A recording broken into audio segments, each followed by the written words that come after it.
Olá, tudo bem, gente? Sejam bem-vindos a mais um episódio. Esse episódio vai ser diferente, eu vou explicar para vocês. Nossa, eu fiz um coque meio aqui, mas tudo bem. É, Como eu disse, eu não sei se vocês viram o meu primeiro vídeo, eu disse que eu queria falar sobre. Eita, bati no microfone. Sobre várias coisas assim, né? Claro que eu vou continuar analisando doramas, mas a partir dos doramas eu queria falar sobre outras coisas. E eu tive uma ideia. Na verdade, eu vou começar a estudar para a prova de mestrado para ver se eu entro na pós-graduação, né, no mestrado. E eu resolvi estudar aqui com vocês, que me acompanham e me ouvem. Então, é uma forma que eu achei de fixar, pelo menos, fixar a matéria, assim, né? Tentar, porque eu acho que você precisa. Você não precisa. Não é que nem um Enem, alguma coisa. Você precisa ler, você precisa realmente trabalhar aquele texto ali para na hora da prova você conseguir fazer uma redação legal. Na minha prova, você vai escolher ali uma redação, uma questão e fazer uma redação. Então eu resolvi estudar e fixar assim a prova, né? Porque aí isso meio que me obriga a pegar a matéria que eu vi, a fazer um texto meu e depois eu até falar assim, então você vai interagir com o texto. Quando eu for editar, eu também tenho que meio que interagir ali com o texto, né, que eu quero escrever algumas coisas. E é isso. E caso você já tenha estudado esse autor ou tenha algumas outros exemplos para dar aqui, que eu vou dar alguns exemplos, eu vou meio que tentar ali dar exemplos no nosso mundinho da Dramalândia, né, com os nossos doramas e tal. Então, caso você tenha aí, né, alguma dica, eu estou estudando, então quanto mais melhor, comenta aí, né, no vídeo, me chama na DM, qualquer coisa. Mas seria legal vocês comentarem, curtirem, compartilharem esse vídeo e se inscrevam no canal. Então vamos lá, gente. A minha cola hoje está bem maior do que antes. Eu espero. É isso que eu ia falar. Eu fiz um episódio de S-Line, né? Quando eu fui baixar, que eu queria editar ele direitinho, mas quando eu fui fazer isso, parece que o editor ele não reconheceu o vídeo. Então eu vou tentar de novo, mas se não conseguir, eu vou colocar direto no YouTube sem, né, com um mínimo de edição, né, com alguns cortes, os cortes que são necessários. Mas é isso. Eu ia fazer direitinho. Espero que esse vídeo não aconteça. E bora lá. Gente, o primeiro autor que eu vou falar vai ser o Auerbach. Ele, né, só para contextualização, ele é um alemão judeu. E isso é importante porque ele vai ser justamente na época da Segunda Guerra Mundial, né? Sabemos o que aconteceu na Segunda Guerra Mundial, então ser judeu na Alemanha não é assim uma coisa tão legal. Então ele vai se exilar em Istambul, lá na Turquia, e ele vai falar, ele vai discorrer, né, sobre a literatura ocidental, né, vulgo a literatura europeia, né? Ele vai falar muito da literatura, a literatura ocidental, eles botam ali muito como literatura europeia, que é assim que eles pensam.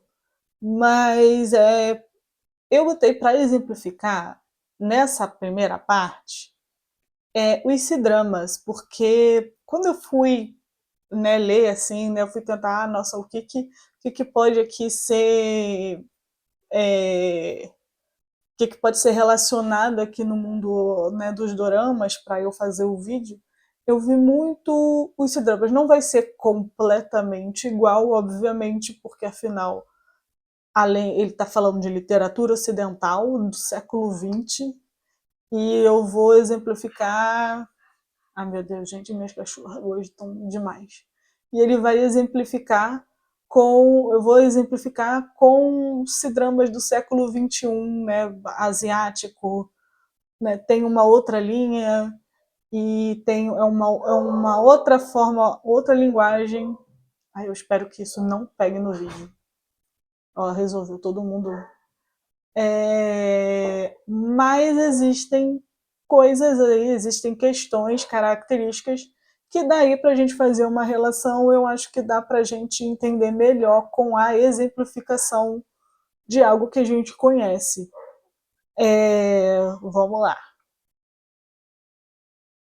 Mas por que que eu estou vendo a minha cola? Mas por que que eu peguei logo justamente os C-dramas, né? Quando ele vai falar, né,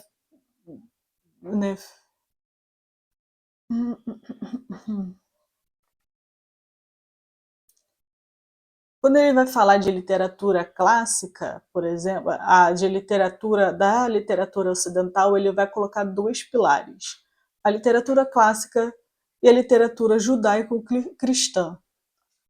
Quando eu botei a literatura clássica, né, quando eu vi sobre a literatura clássica, eu logo relacionei com os C-dramas épicos, né, que geralmente os protagonistas são imortais, deuses, artistas, marciais, guerreiros. E também a gente pode colocar os C-dramas históricos, vou até marcar aqui, que eu não coloquei.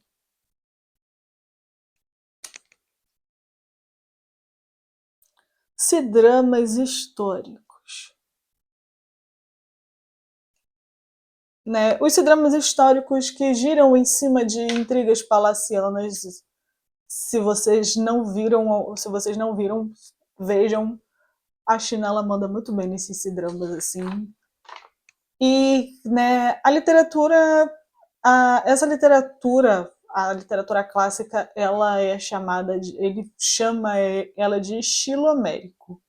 E ele vai descrever esse estilo assim: fenômenos acabados, uniformemente iluminados, definidos temporal e espacialmente ligados entre si, sem intertícios no primeiro plano. O Auerbach ele ainda vai discorrer sobre essas características.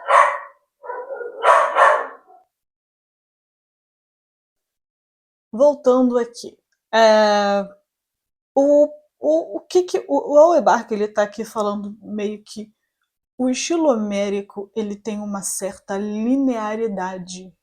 Ele vai de um ponto a outro. Então, ele vai dar algumas características, justamente a primeira categoria, a primeira característica que ele vai falar é sobre a ausência de segundo plano. Gente, eu vou ler, tá? Mas vamos lá. O segundo Auerbach ele vai se concentrar no o estilo homérico, ele vai se concentrar no. Viu, tá vendo? Eu preciso ler. Vamos lá. A ausência de segundo plano. Tá. O estilo homérico, segundo o Auerbach, ele vai priorizar muito o presente, né? Sem dar profundidade ao passado ou consciência aos personagens. Então, tipo, vai ser uma história totalmente linear, como eu disse, né? A história ela é linear, com um ponto de partida e um de chegada.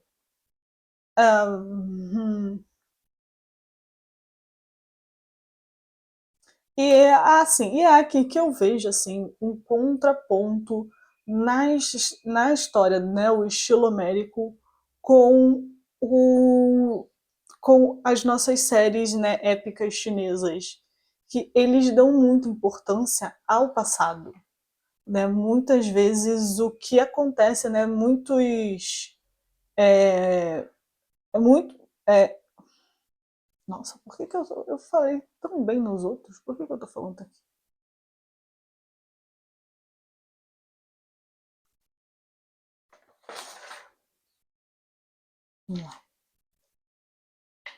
Muitas dessas séries, por exemplo, elas, na verdade, elas dão muita importância ao passado, né? Muitos dos conflitos são do passado dos personagens, então, né, existem as histórias de romance também que é desde criança e tal, então existe essa volta ao passado, para o presente, né? Então eles dão essa importância, né? Eu peguei aqui o exemplo da Odisseia, que é um estilo clássico, né? Que tipo o Odisseu, o Odisseu sai da sua ilha para a Guerra de Troia, ele ofende os deuses, né? Dizendo que não foi preciso a ajuda dos deuses ali, e por isso, quando ele volta, quando ele, né, segue o seu caminho de volta para a ilha dele, a ilha de Ítaca, se eu não me engano, né, para retornar para sua casa, ele vai sofrendo as intempéries. Então, é de um ponto a outro, né? Não existe assim, né, essa volta ao passado do Odisseu. É Odisseu ou Ulisses o nome dele, né? Aí você escolhe. Ele tem dois nomes assim. E se a gente for ver os cidramas, os nossos cidramas épicos, é isso que a gente vê, né? Já vemos uma preocupação com o desenvolver da característica dos personagens, né? O passado ele é muito importante, como eu disse, então, assim, né, existem os vários pontos de vista do vilão, do protagonista, então existem, não é uma coisa muito unilateral. Esse é um contraponto aí entre a literatura clássica e o estilo homérico, né?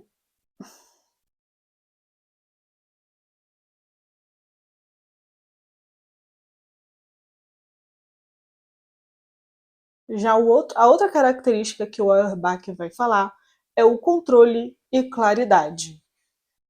Então ele vai falar que ele descreve que a linguagem é precisa, sintaxe clara e tudo é palpável e visível. Há uma intenção de dar uma forma acabada aos fenômenos. Então é uma narrativa que não existe subjetividade, tudo é o que é. É, se ele descreve alguma coisa, não existe algo meio que metáforas. Então é o que é ali já definido. Indo para o outro ponto, é o foco no exterior. Né? É uma terceira característica do estilo homérico, e nós vamos falar sobre os sentimentos dos personagens.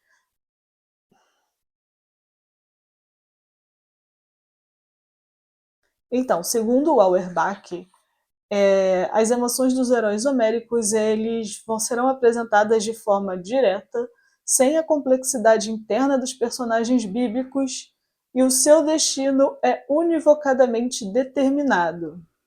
Então, aqui eu vejo uma semelhança com os épicos chineses, né, que não existe, caso você veja, não existe muito conflito interno, porém existem os conflitos externos, né, as guerras, as brigas, como você vai derrotar aquele inimigo.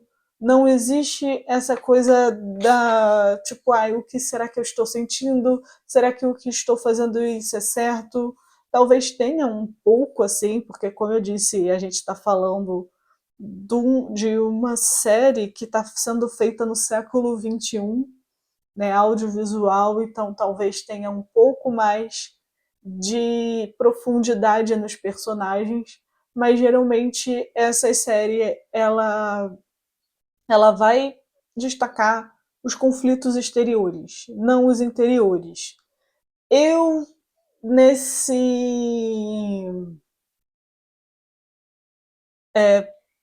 quando eu fui ver isso, né, quando eu fui relacionar, eu lembrei muito do Ashes of Love, né, porque ele fala que é um destino já traçado. Então eu lembrei muito do Ashes of Love, que eles vão falar sobre um destino traçado ali, por mais que a pessoa tente evitar esse destino. Eu não sei se você já leu. A protagonista, ela é filha da Rainha das Flores, eu acho. Eu vi um tempo assim. E quando ela nasce, a mãe dela diz que, né, para as servas dela, que ela viu que ela teria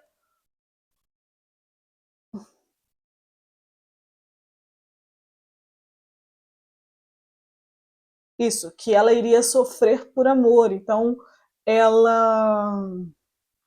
Vamos lá, de novo. Em Ashes of Love, por exemplo, que eu lembrei, assim, a mãe da protagonista, quando a protagonista nasce, diz que ela vai ali vai sucumbir por amor, né? Vai sofrer por amor. Então ela pega uma semente, ela faz um feitiço para que quando ela cresça ela não sinta amor, ela não se apaixone. E por causa disso, que é algo para tentar evitar, é por causa disso que justamente ela vai sofrer né, pelo amor dela, ela vai ter aí vamos dizer, um destino trágico e vai desencadear todas as ações, tudo que acontece na série. Então, assim, é aquela coisa, né, do destino que não pode ser evitado. Por mais que você tente, ele não vai ser evitado, ele vai chegar. Então, né, pessoas com destino, um personagem assim com um destino já feito, né? Não existe como não existe escape, não tem como escapar daquilo.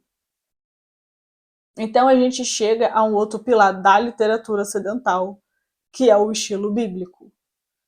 Né? E a sua maior diferença, justamente para o estilo homérico, é o destaque para o comum.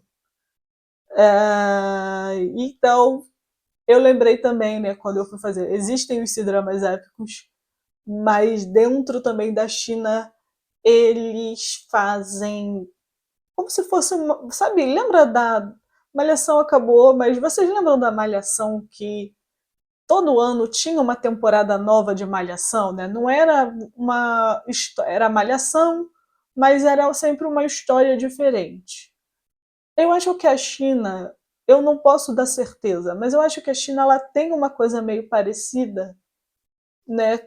Porque existem várias e várias séries que é justamente é, esse mesmo roteiro, vamos dizer assim. São histórias diferentes, com. Deixa eu ver se tá. Ó, tá ali. Tá.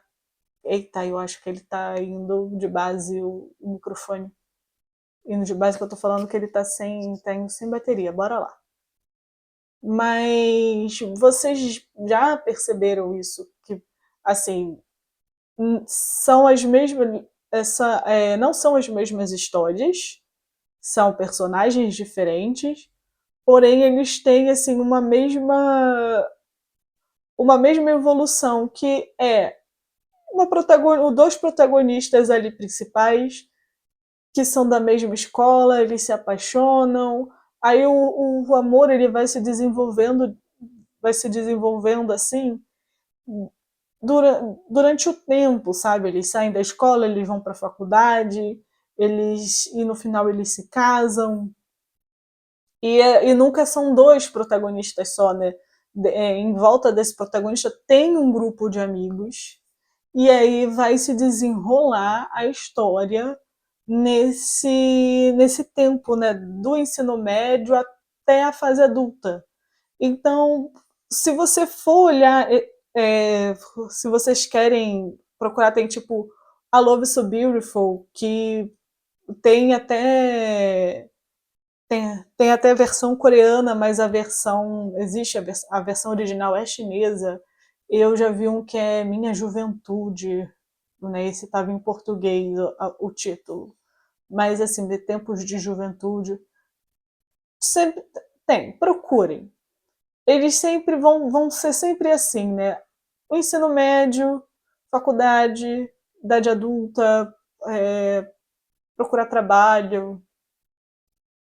E não existe algo de extraordinário, vamos dizer assim, no contar dessa história. Você vai ali acompanhar, na verdade, histórias de jovens, de adolescentes virando adultos, né? E esse é o extraordinário nessa história.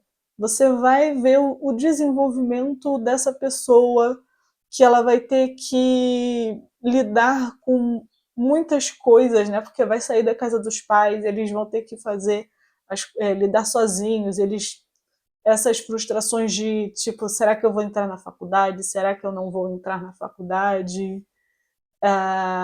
Também a procura do emprego, as frustrações dos relacionamentos, a amizade que continua e não continua, né? O que vai mudar ali. Então existe essa coisa é isso que ele vai falar ali. Eu acabei de pegar assim, né? Que é o sublime do cotidiano. Porque eu vou ler aqui. Que ele fala assim: a interação divina no cotidiano, né? O extraordinário vai acontecer na vida cotidiana. A gente não vai mais falar sobre heróis que vão ali derrotar os monstros, derrotar o inimigo, entende? Não vão falar de imperadores e reis. Eles, no estilo bíblico que o Auerbach fala, o extraordinário ele vai acontecer no dia a dia com pessoas comuns, né? Então ele vai falar muito sobre o evangelho, que é uma das histórias mais extraordinárias que existe no mundo ocidental e acontece com pessoas comuns. Jesus era um carpinteiro, Pedro era pescador, existia cobradores de impostos. Então eram pessoas comuns e é isso que acontece também nessa série, né? São pessoas comuns, elas não são imperadores, elas, né, não são CEOs, não são donos de empresas, elas são pessoas comuns que vai ali, né, a gente vai ver o crescimento delas.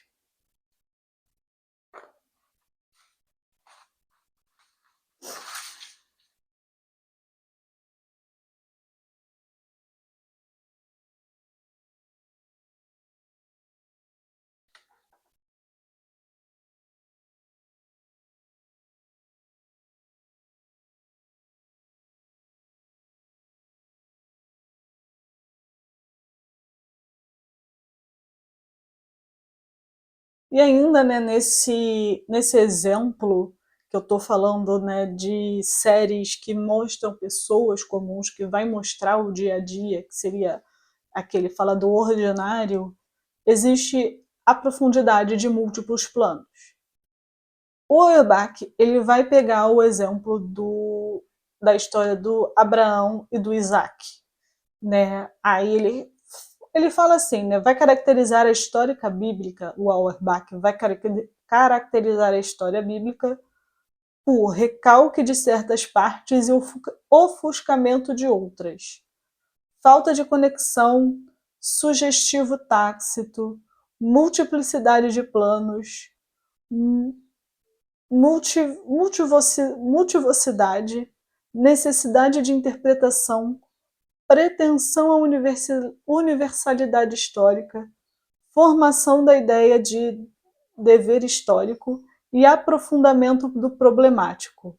Então, resumindo bem essa parte, ele quer dizer que já é uma linguagem subjetiva.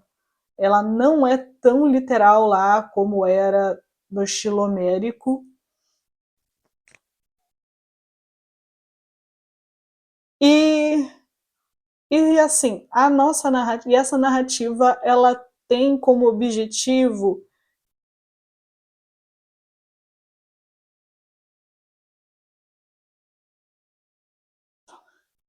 a narrativa ela tem como objetivo fazer o interlocutor refletir sobre o problema.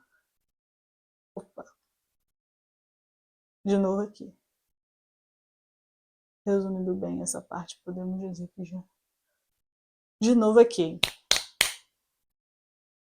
Resumindo essa parte aqui, essa característica, o que ele quer dizer é que essa narrativa ela é de uma linguagem subjetiva e ela não é tão literal quanto é uma narrativa, não tão literal assim como era no estilo homérico, perdão. E ela é uma narrativa que tem por objetivo fazer o interlocutor refletir sobre o problema apresentado na história.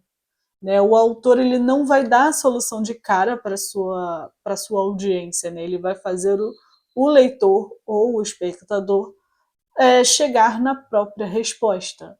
Então, quando nós vemos essas séries, né, de que vamos acompanhar esse grupo de adolescentes saindo do ensino médio, tentando entrar na faculdade, tentando reorganizar isso com os relacionamentos pessoais. Depois vai ter a fase, né, do profissional. Você vai se sentir primeiramente identificado porque aquilo acontece de verdade com a maioria das pessoas e ele vai te dar, é isso que ele vai te dar, ele vai te dar uma subjetividade que vai te fazer refletir sobre as suas, né, sobre aquela história ou sobre até a sua própria história, sabe? Ele pode te dar uma ideia de esperança, né? Ele vai refletir sobre isso, né? Sobre essa passagem da idade adulta. É uma moto. Então, o autor ele não vai dar resolução de cara também. Outra coisa que existe aqui, que ele vai falar de multivelocidade, a multiplicidade de planos, justamente lá no estilo homérico existe a questão linear e você só vai ver também o ponto de vista do Odisseu, por exemplo. Às vezes tem ali também da Penélope, que aparece. Aqui não, né? Aqui a gente vai ver o que o protagonista pensa, o que o antagonista pensa, né? Quem é que está errado, quem é que está certo. Então, existe também essa questão de interpretar, né? De ter esse aprofundamento. Peraí, deixa eu. Isso aí,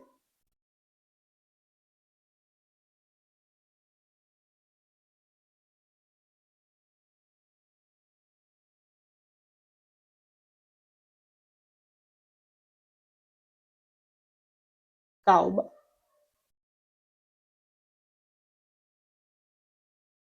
Isso aí, de interpretar e de aprofundamento problemático, né? Você vai ver um problema, tá ali inserido. E essa vem com a próxima característica, que é a tensão e inexpressão. É que ele ainda vai falar da subjetividade. Né? O Auerbach diz que há uma tensão opressiva e o discurso não se manifesta ou exterioriza em pensamentos.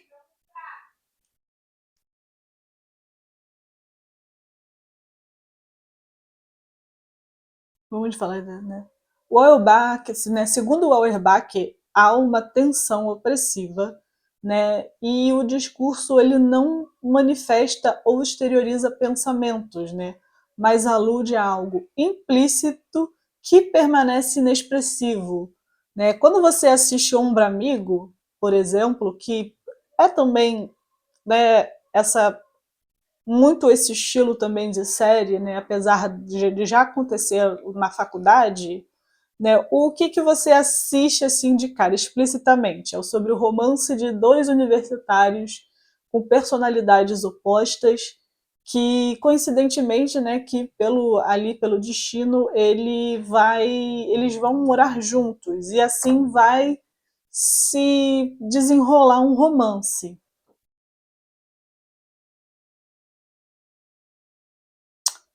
Porém, tem algo implícito. Peraí, eu mexi na câmera rapidinho, aí eu acho que. Então vamos lá.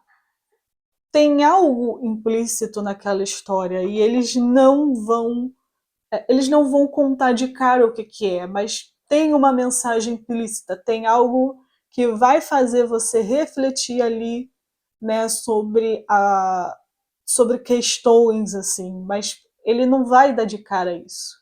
Você vai ter que descobrir, você que vai ter que refletir sobre isso.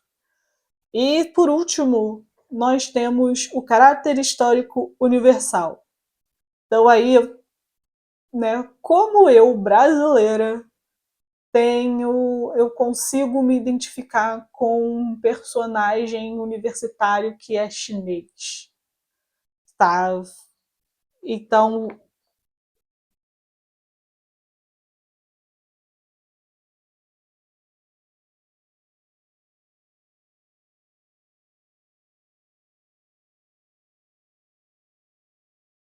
então aí ele vai falar que o Auerbach ele vai pegar o exemplo ainda da Bíblia, né, do Antigo Testamento, que ele diz que tem ali um efeito vital no campo sensorial.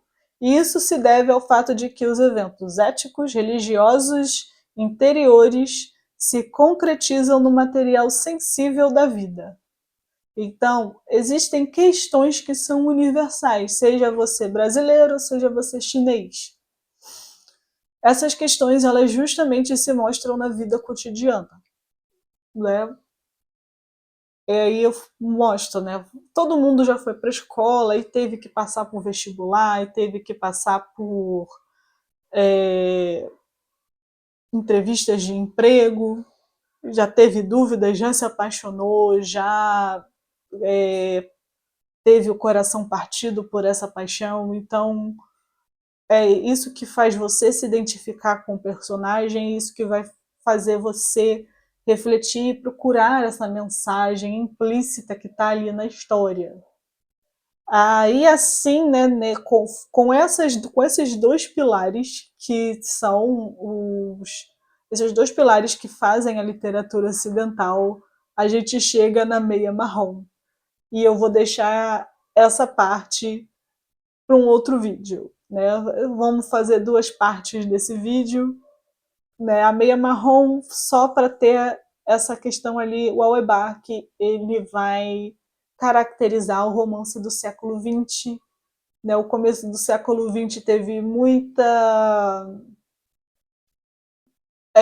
muitas revoluções,